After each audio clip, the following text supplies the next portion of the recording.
Esta historia comienza con un señor infernal. Él mismo era poderoso en todo sentido: manejo de la espada, astucia callejera, magia, tácticas militares y en fin, tanto que de hecho no podía usar su poder ilimitado para otras cosas como la invasión al reino humano. Los 6 dioses, para acabar con la tiranía del señor infernal, les concedieron una bendición a los humanos para poder defenderse de él, en la forma de un guerrero tal que solo aparece una vez cada 100 años y un arsenal de armas sagradas. En la puerta número 1 del castillo del señor infernal se encontraba él, un enorme dragón descansando en el suelo con una actitud despreocupada y de aburrimiento ordenando una pizza. Este era el primero de los 4 guardianes del ejército del señor infernal que esperaba desde hace 7 años poder enfrentarse al guerrero. De pronto, sin previo aviso, aparecen 4 personajes ante él, siendo el más joven del grupo quien toma la palabra y exclamando de forma retadora con una espada en su espalda, pregunta si este era el primer guardián. Por fin había acabado la tediosa espera, el guerrero había surgido ante sus ojos. El emocionado le responde con una sonrisa en su rostro y tomando su lanza declara una sentencia de muerte segura para el guerrero. Junto a este yacía un hombre de mediana edad con un parche en su ojo derecho que informa su intención de atacar por la espalda al dragón. Un monje gordo y una mujer con habilidades mágicas también expresan su apoyo al joven guerrero al cual acompañaban. Con la tensión palpable en el ambiente, él confirma su sospecha: el guerrero legendario era totalmente inofensivo y no es que solo escondía su poder para aparentar ser más débil. Y aún así, este no pretendía contenerse. El guerrero, reconociendo la fuerza de su oponente, declara que no es rival para él y tomando su espada lanza su ataque estrella fugaz, haciendo uso de todo su poder. Él, tomando su arma, contraataca con su lanza ascendente, quedando ambos envueltos en una deslumbrante explosión cegadora. Al cesar el intenso brillo residual de la explosión, tanto él como el monje y la mujer quedan atónitos al ver al joven guerrero tendido con su espalda recostada contra un árbol totalmente inmóvil, ya que en realidad estaba muerto, ya que durante la explosión la espada del guerrero había salido volando, quedando clavada en el mismo árbol donde yacía recostado su inerte cuerpo, revelando el camuflaje que hasta ahora había mantenido oculto a Jack, el hombre del parche que esperaba su oportunidad para atacar al guardián. Sin embargo, ya no podría hacerlo, pues había sido clavado por la espalda en su punto vital. Con sus últimas fuerzas, tomó un frasco de su cinturón que contenía el veneno mortal de la serpiente de cara humana y, vaciándolo sobre su daga, preparó un último ataque: oscuridad venenosa. Sin escuchar la súplica del monje para que se detuviera y así poder sanarlo con sus poderes, Jack lanzó la daga sin más en dirección del guardián, al mismo tiempo que el monje invocaba a la luz, apareciendo un fulgor cegador que desvió la trayectoria de la daga, que al final terminó impactando directamente en la frente del monje, que estaba de pie unos metros detrás de él y de cuyo cuerpo solo quedaron los huesos y su ropa. Jack, al darse cuenta, culpó de lo sucedido al monje de la astucia de él y murió. Los 4 guardianes infernales tenían una muy importante misión dada por Tien, consejero del señor infernal, la cual era enfrentarse al guerrero y morir en la pelea, puesto que el señor infernal en su capricho quería enfrentarse a oponentes más fuertes. Su función era la de hacer sacrificios para darle experiencia y objetos al guerrero y a su grupo, y una vez muertos recibirían beneficios, una recompensa generosa, podrían jubilarse y pasar la vida después de la muerte en el paraíso infernal. Pensando en todo esto, el guardián, frustrado por la debilidad del guerrero y muy enojado, se acercó con paso firme a su cuerpo inerte, lo tomó fuertemente entre sus manos y, desesperado, comenzó a gritarle y zarandearlo por malograr su plan de jubilación, clavando accidentalmente sus garras en el cuerpo. La mujer, atónita y aterrada por los hechos, sucumbió ante el poder del guardián y suplicó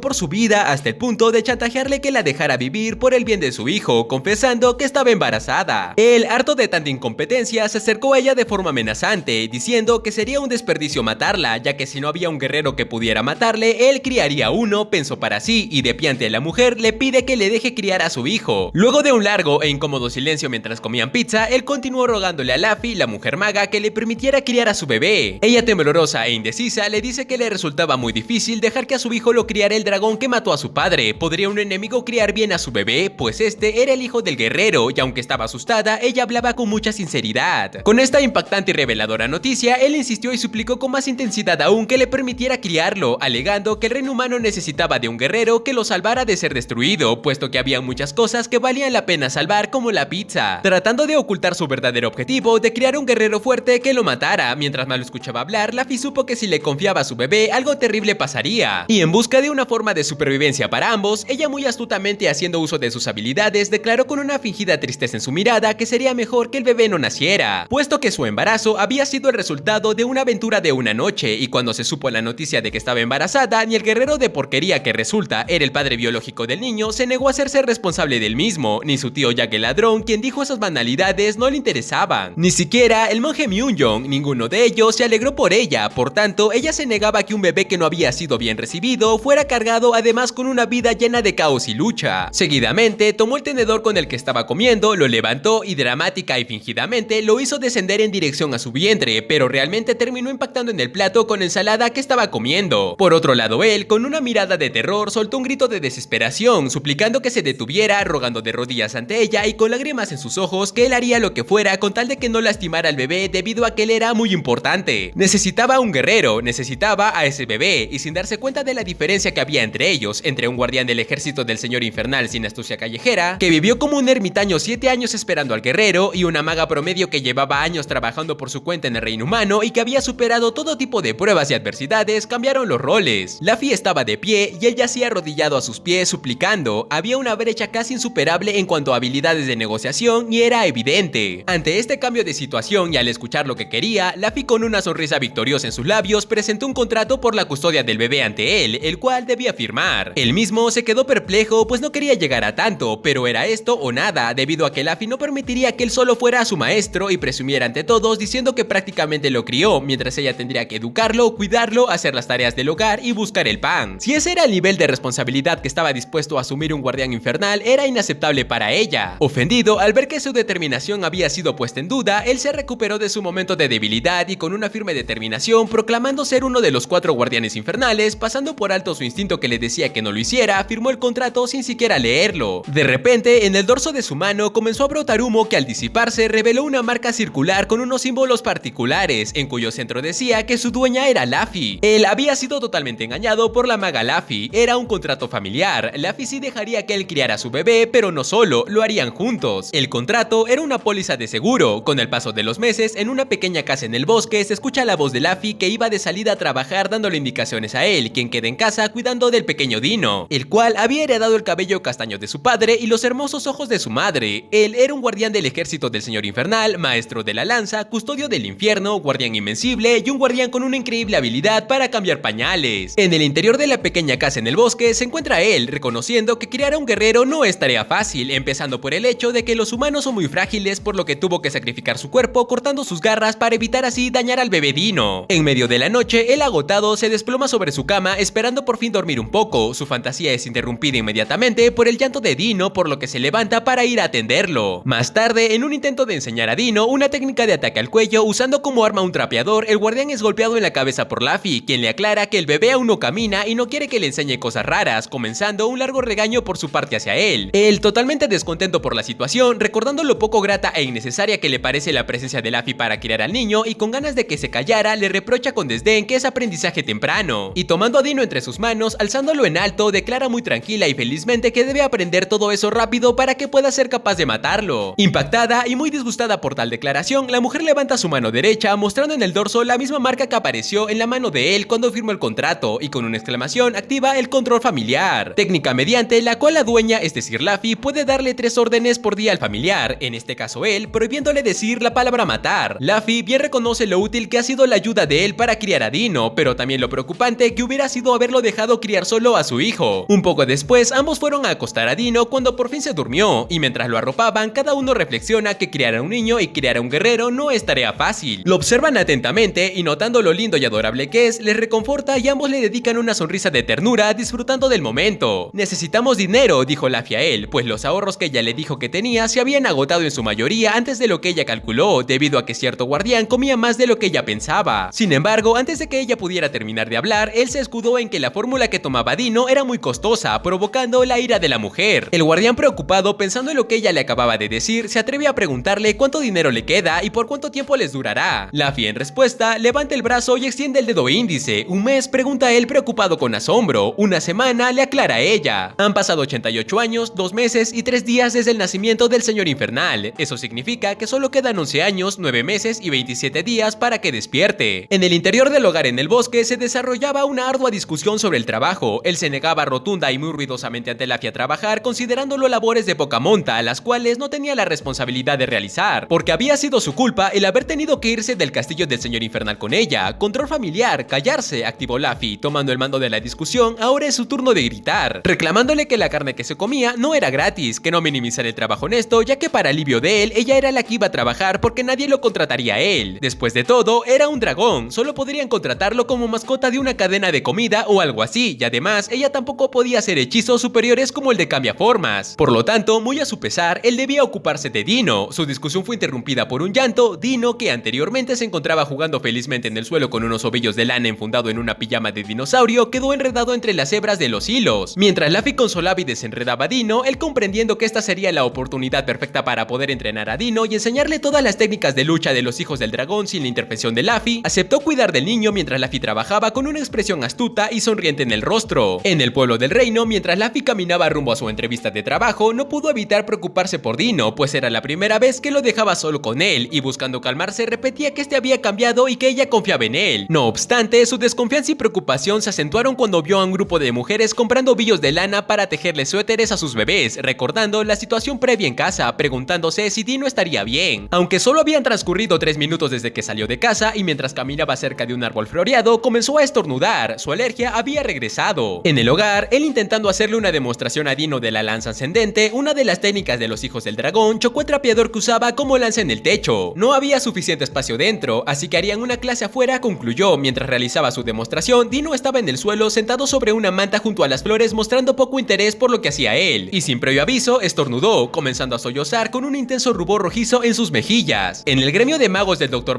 School se encontraba una temblorosa y muy preocupada Luffy, esperando su turno para la entrevista de trabajo, la última de hecho. La primera entrevista fue en un gremio de astrología. Sin embargo, la relación que tenía su entrevistadora como de madre e hijo con su loro mascota, el cual hablaba y le estaba pidiendo comida como su mami, le hizo recordar que Dino se le había colgado de la pierna con sus ojos sollozantes antes de salir de casa. No pudo evitar preguntarse si su Dino estaría bien, y lagrimeando sin poder aguantar más la angustia, saltó por la ventana de la torre del centro de astrología, dejando atrás una asustada mujer gritando su nombre y como regalo una pequeña herida en su mejilla. La segunda fue en un gremio de musculosos mágicos. Mientras trataba de relajarse y dejar de preocuparse por Dino, sin tener éxito claramente, se escuchó que llamaron al postulante número 32. Había sido llamada. Mientras entraba, presentándose como Luffy Hurren, fue interrumpida por un hombre musculoso con grandes brazos que estaba sirviendo café, el cual le ofreció. Luffy, agradecida, aceptó gustosamente la oferta. Sin embargo, el hombre depositó con tal fuerza la taza sobre la mesa que esta se rompió en pedazos, dejando a Luffy impactada por tal brutalidad. Disculpándose con ella, el hombre le explicó que había estado estudiando magia para aumentar su fuerza, la cual aún no podía controlar, y sin darse cuenta, ella ya estaba recordando a él con el cadáver del guerrero entre sus manos. Cayendo en la desesperación, salió corriendo gritando, abandonando así la entrevista. Mientras se preparaba mentalmente para entrar a su última entrevista, su última oportunidad, se repetía a sí misma que él jamás le haría algo malo a Dino. Después de todo, hace más de un año que lo cuidaba. Colocándose de pie, caminando hacia la puerta de la sala de entrevistas, Luffy se recordó a sí misma que su experiencia laboral se había estancado por el embarazo. Ese era el único gremio que podría contratarla, así que debía probar esa entrevista y conseguir trabajo. Al entrar, fue cegada por un resplandor y cuando sus ojos se adaptaron a la brillante luz, pensó que la estaban engañando. ¿Monje Myunjon?, preguntó Luffy en voz alta, muy sorprendida. Se había confundido. Joseph González Guerrero, mago superior, era el hombre calvo que se encontraba sentado en el escritorio delante de ella. Al ver el rostro de impaciencia de Joseph, en un intento desesperado, Luffy intentó disculparse con él usando palabras poco fluidas, diciéndole que la disculpara, es que había quedado impactada con su peinado. El mago, con evidente desagrado y molestia en su rostro, declaró que ella tenía 10 puntos menos en la entrevista, la cual aún no había comenzado. Mientras tanto, él corría a toda velocidad por el bosque desde su casa en la montaña con Dino envuelto en una manta entre sus brazos con mucha tos, goteo nasal y fiebre alta. Aunque había probado lo de siempre, cambiarle el pañal y darle un chupón, seguía igual. Deteniéndose de golpe, comprendió que Dino estaba enfermo. Sin saber qué hacer, trató de buscar una solución pensando en su infancia, recordando el tiempo que pasó entrenando junto a sus dos hermanos. Fue inútil, nunca recuerda haberse enfermado. Por primera vez deseó que Luffy estuviera allí, ella sabría qué hacer. Molesto consigo mismo por haberse ablandado por un momento, se recordó que él era él, un custodio del infierno, guardián invencible, maestro de la lanza, guardián del ejército del señor infernal. Y sin embargo, con lágrimas en sus ojos, gritó con todas sus fuerzas que alguien le ayudara. El grito llegó a los oídos de una corpulenta señora encapuchada con una cicatriz en su ojo izquierdo, la cual estaba en las cercanías en el bosque armada con arco y flechas junto a un cadáver. Aún corriendo por el bosque en la montaña, él se pregunta hacia dónde iba, pues él nunca salía de casa para que no lo vieran los humanos. De repente, sus agudos instintos se activan al darse cuenta que es atacado. Percibe una flecha que se acerca a toda velocidad en dirección a su cabeza, la cual logra esquivar hábilmente, pero esta se clava en un árbol que fue totalmente destruido por el impacto, dejando sorprendido al guardián. La señora encapuchada con la cicatriz en el ojo aparece de la nada abalanzándose sobre él y atacándolo, pero se detiene de golpe al percatarse del bebé llorando en los brazos de la enorme bestia que no hacía más que protegerlo de sus ataques. Mientras él estaba preocupado de que la mujer fuera una cazador de demonios inoportuno, la señora señora le pregunta qué era lo que llevaba entre brazos, a lo que él le responde que un bebé, el cual está muy enfermo. Sorprendida de que la enorme bestia pudiera hablar, la mujer se dio media vuelta y comenzó a caminar alejándose de ellos, pero al ver que no la seguían, se detuvo abruptamente y le ordenó que lo hicieran, cosa que él obedeció inmediatamente. En la oficina del mago Joseph, este le estaba contando sus grandes habilidades a Laffy, cosa que ella no estaba escuchando porque estaba muy distraída observando la cabeza calva brillante del mago que tanto le recordaba al monje Myung-Yong. El hombre, ya subestimando a Laffy, le pregunta su especialidad en la magia, a lo que ella responde torpemente que era la magia de curación. El mago seguía hablando y explicándole cosas, pero Laffy estaba muy distraída preguntándose cosas sin sentido sobre su calva. Ya con muy poca paciencia, el hombre le pide a Laffy que le haga una demostración para medir la fuerza de su magia curativa, haciéndose un corte en la palma de su mano con un cuchillo, a lo que ella aceptó. Laffy no pudo aguantar más la mirada intensa que le estaba dando el mago, que le hacía recordar aún más al monje Myung-Yong, y en su desesperación lanzó un hechizo. Pero lo que el mago pensaba que era magia curativa terminó en algo totalmente diferente. De la nada, Joseph el mago comenzó a sentir un calor sofocante e intenso, pero no hubo ningún efecto curativo en su mano. Sin embargo, al llevarse la mano a su cabeza, confundido por el calor sofocante, se dio cuenta de algo que lo hizo enojar mucho. Laffy le había hecho crecer el cabello. Durante la caminata por el bosque, él con Dino entre sus brazos se preguntaba con cierta preocupación hacia dónde los estaba llevando la señora encapuchada, la cual no había respondido ni una sola de sus preguntas, ignorándolas completamente, concentrada en el camino y en arrastrar el cadáver de la presa que había cazado. En el trayecto, él pudo conocer por fin dónde se encontraba. Estaba cerca de su casa, la cual pasaron por un lado, y un poco más allá vislumbró otra casa que no tenía ni idea que estaba allí, en la cual entraron con la mujer. En el interior de la casa se apreciaban numerosas armas y colgando de la pared como trofeos cabezas de numerosas criaturas, entre ellas un dragón. La señora le pide ver al bebé y esta, que había estado con una expresión seria y aterradora todo el rato, sonrió de manera perturbadora ante los pucheros que hacía el bebé. Procedió a limpiarle las lágrimas y mocos con la manta y, dedicándole una seria e intensa mirada a él, que estaba preocupado por la salud de Dino, le dijo que era un idiota. Dino tenía alergia al polen y él había estado corriendo por el bosque con el bebé en sus brazos en lugar de haber ido a casa donde se habría recuperado de inmediato. Le regañó a la mujer, luego le hizo saber que con un baño y un buen descanso Dino estaría bien. Él, muy aliviado, al borde del llanto, hizo una reverencia agradeciendo a la mujer, renovando su esperanza de tener una muerte sin preocupaciones. Horas más tarde, ya de noche, llega Laffy arrastrando los pies del cansancio por la casa, extrañada de que hubiera tanto silencio y preocupándose de que le hubiera pasado algo malo a Dino. Al instante, para alivio de Laffy, aparece él ante sus ojos, haciéndole señas de que haga silencio. Aliviada, se deja caer sentada y recostada a la pared, quedándose dormida de inmediato, sin darle chance a él de preguntarle de cómo le fue en su entrevista ni de contarle lo sucedido con Dino. Al día siguiente, Laffy se despierta por todo el ruido que estaba haciendo él en la cocina preparando la comida. La expresión de sorpresa de Laffy inmediatamente se transformó en una de sospecha, pues ese gesto de bondad era poco habitual en él, así que procedió a preguntarle si había hecho algo malo, cosa que él negó enérgicamente, muy nervioso, decidiendo que era mejor no contarle nada de lo sucedido el día anterior con Dino. Nunca eres tan dinámico por la mañana, exclamó Laffy dejando confundido a él. Era el almuerzo. Al darse cuenta de esto, Laffy le cuenta nerviosa que había conseguido un empleo y ese era su primer día de trabajo. Pero había un detalle, ella entraba a las 11:30 de la mañana a trabajar y ya era las 2:30, ya llevaba una hora de retraso. Él, que había estado mirándola fijamente y en silencio, luego de su confesión exclamó a gran voz que se levantara y se diera prisa. Ya era tarde, no había nada que se pudiera hacer, exclamó Laffy mientras él la cargaba con un brazo y en el otro tenía a Dino dirigiéndose a la casa de la señora con la cicatriz en el ojo. Laffy estaba confundida. Para empezar, no sabía que había otra casa detrás de la suya. Él tocó en la puerta de la casa y abriéndose, la mujer de la cicatriz asomó su rostro desconfiado preguntando quién era, dejando ver el enorme arma que tenía en su mano, y al ver que era él, la soltó. Este le pidió si podía cuidar a Dino un momento. Ella aceptó y tomó a Dino en sus brazos. Laffy, histérica, no comprendía la situación, no sabía quién era esa señora de aspecto temible y tosco, ni por qué le debían de confiar a Dino, negándose rotundamente a eso, exigiendo una explicación. Sin embargo, él, esquivando su pregunta, la tomó por la cintura, extendió sus alas y salió volando velozmente hacia el cielo. Laffy, gritando entre sus brazos, tenía los ojos cerrados. Al abrirlos, quedó maravillada con el hermoso paisaje en las alturas. ¿Dónde es?, le pregunta él, sacándola de su asombro. Ella señala, indicando la dirección del gremio, y se dirigen allí a toda velocidad. Laffy, preocupada porque alguien viera a él, le hace un hechizo de invisibilidad con su magia de luz, una de sus especialidades. Al aterrizar en la azotea del gremio, Laffy no puede evitar vomitar y le advirtió a él que más vale que le explicara luego lo sucedido. Él accedió y se fue volando a toda velocidad huyendo. Detrás de Laffy emergió mágicamente de un remolino de luz el mago Joseph, quien había sentido una fuerza amenazante por esa zona y había ido a revisar, encontrándose con Laffy, que se se puso inquieta al verlo, sabiendo que con lo quisquilloso que era, la regañaría por llegar tarde y de seguro la despediría, pensó para sí misma. Muy sonriente, el mago Joseph le dice que no se preocupara y que procurara ser más puntual, indicándole que fueran a trabajar, entrando al departamento de curas especiales, el cual fue creado especialmente para Luffy por Joseph. Luego de ser curado por Luffy de la calvicie, Joseph le estaba extremadamente agradecido y esperaba que con su gran talento pudiera ayudar a curar a muchas personas que sufrían de esa terrible afección que era la calvicie. Luffy, una maga que soñaba utilizar sus increíbles habilidades donde se necesitaran, se encontraba curando calvos, y él, uno de los guardianes del Señor Infernal, que ahora se dedicaba a criar un niño junto a una maga. Sin lugar a dudas, eso no era lo que tenían en mente cuando se convirtieron en una maga y en un guardián del Señor Infernal. En la oscuridad de la noche se encontraba un personaje misterioso de aspecto sombrío envuelto en una capa con un bastón y una extraña criatura a su lado, la cual llevaba como una mascota de su correa, y exclamando una maldición dirigida hacia él, observó atentamente desde la cima de una montaña en la cercanía de la casa a Luffy y él, que estaban jugando con Dino, apareciendo una flama de ira en sus ojos. En medio del bosque se encontraba la señora de la cicatriz en el ojo caminando en dirección a la casa de Luffy, él, cargando en sus hombros un enorme oso tigre que había cazado. En su camino se detuvo abruptamente e inclinándose recogió una pequeña rama y la lanzó con fuerza en dirección a un árbol, impactando ferozmente en este. Pensó que estaba demasiado inquieta, pues creía haber percibido algo en esa dirección. Levantando su presa, continuó su camino y al llegar depositó el enorme oso en la entrada de la casa del dúo Maga-Dragón. El extraño fenómeno había iniciado hace unos días, el día después del primer día de trabajo de Luffy. Cuando esta salía de la casa, se encontró con un conejo muerto en la entrada. Contentos por la presa rica en proteínas, prepararon un guiso de conejo, pero luego los días siguientes continuaron dejando obsequios en la entrada de la casa todos los días, desde un venado hasta un jabalí demoníaco de las montañas del Señor Infernal. Al transcurrir una semana, él y Luffy ya no tenían cajas de refrigeración donde almacenar tanta comida, sin mencionar la cantidad de pieles de animal que tenían. Mientras terminaban de acomodar las cajas de refrigeración, agotada por tanto trabajo, Luffy abre la puerta encontrándose con el oso tigre que la señora de la cicatriz había cazado y dejado allí. Tratando de ser optimista, él propone hacer un caldo con el oso y declara que su piel vale mucho en el mercado. Sin embargo, Luffy no estaba de acuerdo, ya no soportaba la situación, así que se dirigió exasperada a la casa de su vecina, la señora de la cicatriz. Al abrirse la puerta, dejó ver el rostro con mirada fulminante de la vecina con aspecto temible de Luffy. Esta, ya arrepentida, decide que fue un error haber ido y procede a retirarse, siendo detenida por la invitación de la señora a entrar a su hogar, a lo que ella aceptó inmediatamente. Luffy, en un intento de pedirle que dejara de llevarle esos obsequios, le agradeció por cuidar a Dino el otro día y por haber pensado en ellos, explicando que no tenían nada que ofrecerle a cambio. La señora, al ver que Luffy se levantaba para irse, la detiene tomándola por la mano. Luffy, insegura y un poco asustada, se voltea lentamente y observa la expresión con espasmos y un tanto perturbadora en el rostro de la señora. Estaba tratando de sonreírle, un poco apenada, con un rubor tímido en sus mejillas. La mujer le pregunta a Luffy si podría volver a ver al bebé, a lo que ella accede y lo trae a su casa. Con una sonrisa dibujada en sus labios y una expresión alegre y de ternura que no cuadraba con su rostro, la señora de aspecto temible acurrucaba y jugaba con Dino en sus brazos, expresando felizmente que Dino le gustaba estar con la abuela. Luffy, contemplando la escena particular, reflexiona que todos esos obsequios eran un intento de su parte para poder acercarse al niño. Ella solo quería ver a Dino. De hecho, observando detenidamente, su casa era la típica de una señora mayor. Aparte de ella, no había nadie más. La mujer temible estaba sola. Esa fue la conclusión a la que llegó Luffy. Un retrato con la fotografía de la mujer junto a una niña colgaba de la pared. Decidiendo que era mejor no preguntar, pues podría ser un tema delicado, sin darse cuenta se quedó dormida en el sofá. Sin saber cuánto tiempo había transcurrido, Luffy se despierta de golpe notando la manta que la arropaba, y delante de ella, sobre una mesa, estaban servidos un plato con galletas y un vaso con una bebida caliente. Esto provocó un recuerdo en la mente de Luffy de un hombre que en el pasado le había ofrecido con una sonrisa una bebida igual a esa. Sacándola de sus pensamientos, la mujer con Dino dormido en sus brazos le indica a Luffy que es mejor que se tome la bebida antes de que se enfríe, llevando puesto una capa y un gorro de arlequín de color verde y estrellas doradas brillantes. La mujer, sin previo aviso, le cuenta a Luffy que la niña de la foto era Grace, una pequeña increíble, reconociendo con cierta añoranza en su mirada que el tiempo que pasó con la niña había sido una dicha y una bendición, y dirigiendo su mirada a Luffy, le dice que ella sabía lo difícil que era ser madre soltera. Estoy bien, afirma Luffy con una sonrisa sincera en su rostro. La verdad era que la señora no estaba preocupada por Dino, estaba preocupada por ella, que le recordaba a su hija desde que la vio tiempo atrás en el bosque mientras se dirigía a mirar la casa antes de alquilarla. Debían de tener edades contemporáneas, pensó la mujer. Con un estruendo, él irrumpió en la casa de la mujer con el trapeador en sus manos, preocupado porque Luffy aún no regresaba. Me llamo Helga, confesó la mujer temible, y pidiendo que la llamaran abuela Helga, les ofreció que podían visitarla de vez en cuando, a lo que Luffy accedió agradecida. La misma procedió a disculparse con Helga por lo sucedido a su hija Grace, pero fue interrumpida por ella, quien le dijo que no se preocupara, que probablemente Grace estuviera divirtiendo con su padre. Ella había tratado de enseñarle técnicas de defensa personal como escalada con cuerda, la palma de hierro y ejercicios con troncos, pero ella decidió irse a vivir con su padre, de seguro estaba bien. Luffy se había confundido, pensaba que Grace había fallecido, engañada por la expresión de añoranza en el rostro de Helga cuando le contó sobre su hija. Mientras se despedían y salían de la vivienda rumbo a su hogar, Helga detuvo a él agarrándolo por el hombro. Sin que Luffy se diera cuenta, le preguntó si había notado a la persona que los estaba acechando. No sabía quién era, pero sí tenía claro de que probablemente lo buscaban a él, ya que era un guardián del señor infernal, indicándole que tuviera cuidado, pues tenía las sospechas de que no era un rival cualquiera, dejando a él muy sorprendido por el hecho de que Helga supiera que él era un guardián infernal. Mientras Luffy entraba a su casa con Dino en sus brazos, notó la presencia de alguien extraño envuelto en una capa, de pie en la sala, junto a una criatura que llevaba agarrada con una correa. El extraño, al notarla, volteó lentamente a mirarla. Era un esqueleto. En un vistazo al pasado, en el comedor del gremio de magos, Joseph le hacía a Luffy una especie de encuesta de satisfacción que hacía a todos sus empleados, preguntándole por qué se dedicaba a la magia. Luffy reflexionó en la pregunta, recordando que al principio el unirse al equipo de un guerrero y salvar al mundo le parecía un propósito increíble, pero cuando por fin logró unirse a uno, descubrió que los magos solo estaban para añadir efectos especiales a los movimientos de los guerreros. Con el paso de los años, la gente se acostumbró a la paz y ahora el título ya no tenía el prestigio de antes. Ella no se había unido para eso. Ella quería convertirse en maga por aquel hombre, pensó mientras recordaba su imagen de pequeña, observando impresionada a un mago encapuchado con un cetro en su mano, de pie ante un montón de cadáveres de demonios que él había vencido. Por eso, ella perfeccionaba todos los días sus habilidades mágicas por él, de pie ante el esqueleto con ropa que irrumpió en su casa junto a su lindo perro mascota, con el cetro de magia en una mano y Dino en el otro brazo. Luffy dijo que de seguro ese Lich, refiriéndose al esqueleto, andaba detrás de Dino por todo ese asunto del guerrero. Y mientras activaba un hechizo con su cetro, pensó que no debía de subestimarlo, pues se decía que hace 50 años hubo un Lich tan poderoso que diezmó completamente la capital del imperio de Yoda. Luffy estaba a la defensiva, sabiendo que era peligroso iniciar una batalla con Dino en ese lugar. El demonio esqueleto, de pie con su cetro de magia junto a su peludo y lindo perro mascota, muy tranquilamente elogió a Luffy por su impresionante magia tan inmaculada, ordenándole que llevara al bebé a la cuna, pues necesitaba pedirle un favor. Muy confundida y desconcertada por las palabras del esqueleto, Luffy pasó desconfiadamente junto a este y acostó a Dino en su cuna, haciéndole muecas lindas para que se durmiera, mientras que el esqueleto esperó pacientemente a que ella terminara. Luffy, al regresar de la habitación de Dino, aprovechando la generosidad del esqueleto, le pide que salgan a otro sitio. Después de todo, la casa era alquilada. Accediendo tranquilamente a la petición de la mujer, el esqueleto impactó su cetro contra el piso, activando un hechizo de teletransportación de materia, haciéndolo reaparecer fuera de la casa cerca del bosque. El esqueleto, solicitando ir al grano por fin, es interrumpido por un ataque explosivo de Luffy, la cual había decidido que era mejor tomar la ventaja y atacar primero, gritando que no iba a dejar que lastimara a Dino, dejando muy confundido al esqueleto, ofendido de que le creyera capaz de lastimar a un niño. Este le pidió que se calmara y lo escuchara un momento. Sin éxito alguno, la observó y comprendió algo. Ella no se detendría, pues lo estaba disfrutando mucho. Inevitablemente se desató una ruidosa batalla protagonizada por explosiones creadas por Luffy. Ni la curación ni la magia de luz, la mejor magia eran las explosiones, pensó para sí misma. Por eso se había convertido en maga. Por más que lo intentara, las súplicas del esqueleto para que se detuviera un momento y lo escuchara no llegaron a oídos de Luffy. El esqueleto expresó que estaba impresionado. Era la primera vez que veía una explosión tan intensa y de tal magnitud, afirmando que tenía un gran potencial. Sin embargo, Luffy no lo dejó terminar de hablar y lanzó la enorme esfera de fuego directamente al esqueleto, el cual, en medio de un remolino de fuego y luz intensa, lo detuvo totalmente, activando un hechizo especial. Había elegido al oponente equivocado, le dijo con toda seguridad, asegurando que usar esa magia debía ser extenuante para ella también, reprochándole que pudo haber dañado el bosque. Luffy, de pie, limpiando la sangre que estaba goteando de su nariz debido al gran esfuerzo, le respondió que eso era algo que diría un elfo, no un Lich, asegurando que no sería detenida fácilmente, protegería a Dino a toda costa. Haciendo caso omiso a la declaración de Luffy, diciéndole que ya era hora de hablar, el esqueleto extendió su mano huesuda, lanzó un ataque definitivo, hechizo de magia oscura, de presión de lunes a Luffy, que al instante comenzó a sentirse muy cansada y con ganas de no hacer nada. Desplomándose en el suelo, Luffy cayó sentada apoyada hacia adelante en sus manos y, observando la marca en el dorso de su mano, recordó los comandos de familia y ordenó en voz alta que él fuera allí inmediatamente, cosa que no sucedió. Ya había utilizado los 3 comandos del día en asuntos sencillos. Mientras esto sucedía, él se encontraba en el interior de la casa preguntándose dónde estaría Luffy y de dónde había salido el lindo perro peludo negro que estaba en la sala. No Noir llamó al perro, el esqueleto, presentándose a Luffy como Vir, el segundo guardián del ejército del señor infernal, diciéndole que se tranquilizara. Le pidió un favor, que le entregara a él, dejando a Luffy un poco confundida. Más tarde, sentados en el comedor, Vir exclamó que jamás cometería un pecado tan atroz como el de raptar a un bebé. Exclamó ofendido, como él apoyó diciendo que Vir era todo un caballero que había cuidado muy bien a Noir el perro. Vir, escuchando que él le había puesto nombre a perro, su compañero le pidió explicaciones acerca de por qué se había quedado en esa casa por voluntad propia. Él, evitando esa pregunta, se dirigió hacia una pared donde yacía la espada del difunto guerrero sobre una repisa, tomándola con sus manos. Al mismo tiempo, Vir, exaltado y alarmado, le advierte que demonios como ellos no deberían tocar esa espada o sufrirían un dolor indescriptible por su poder divino. No pasó nada, se quedó sin baterías, afirmó él riéndose inquietamente. La espada sagrada no estaba ni cargada, dijo decepcionado Vir, sin comprender que lo que estaban hablando. Luffy, gritando, preguntó a qué se referían con cargada. De las armas conferidas por los dioses, la espada sagrada del trueno y la piedra del dios de la luz deben usarse juntas, pues la piedra recarga la espada, explicó Vir en tono de que todo el mundo sabía eso. Pero Luffy, que no lo sabía, le pareció aún más irónico que el difunto guerrero tampoco lo supiera. Vir continuó explicando que la piedra incluso podría transformarse en un llavero para mayor comodidad. Luego prosiguió con la pregunta que menos querían escuchar: él y Luffy, ¿dónde está el guerrero? Sin saber qué responder, él señala hacia abajo y Luffy señala hacia arriba, diciendo dudosos: allá tal vez. Sin poder creer lo que escuchaba, Vir nerviosamente se rió y preguntó que si era una broma, pregunta que fue seguida por un profundo silencio. Y no aguantando más, Vir estalló en un grito de sorpresa por la inesperada noticia. Y hasta aquí el manga del día de hoy. Por cierto, no te olvides de darle like y romper el botón de suscribirse y activar la campanita, que es muy importante para que así yo siga trayéndoles los mejores resúmenes al canal. Así que dicho esto, ¡nos vemos!